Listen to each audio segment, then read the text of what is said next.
a conversation most of the country has made it tough to ignore. Understanding the Black Lives Matter movement and pushing the discussion of racism in America.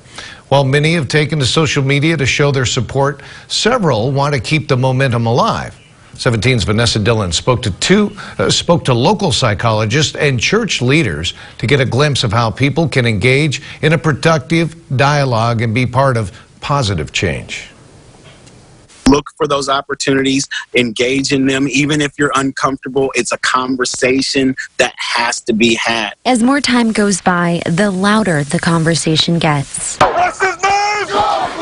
The Black Lives Matter movement has taken the nation by storm, thousands hoping to make a difference as the country grapples with division and a crisis centered around injustice. Jeffrey Sherrill, pastor with Tristone Missionary Baptist Church, says healing may take some time, but a willingness to listen is a good place to start. Let's just talk about injustice. Let's talk about what injustice means for the American culture.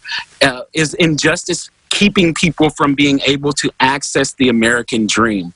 And I would certainly 100% wholly agree that access to the American dream is limited to people of color. It just is.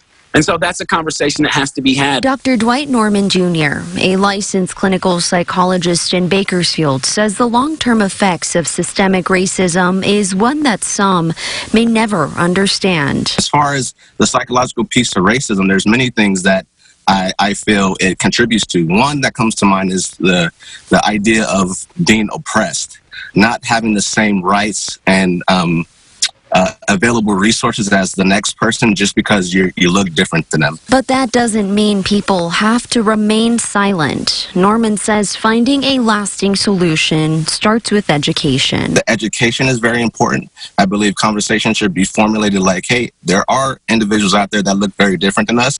That doesn't make them any less than or any better than us. We're all equal. That dialogue could also be had with your children. Educating our children very early on so that they understand in a reality-based type style, so that they understand, like, these are the things that are real and these are the things that are happening on a regular basis. And Pastor Sherrill says parents should address the fact that there shouldn't be division among peers to begin with. The next step from there is talking to your kids about not just the history, but the things that are going on right now, not to be afraid to address it in age-appropriate ways. Because the lasting effects of racism have only perpetuated complacency and a lack to enact change. I think it's going to take a lot of internal understanding. It's going to take a lot of education and speaking up.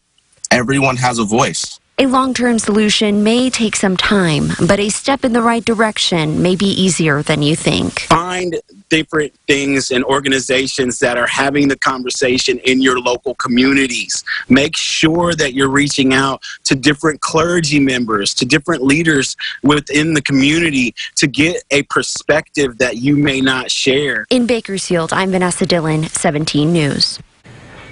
17's Vanessa Dillon with a very thoughtful piece there. For more educational resources on this subject, you can head to our website, kget.com.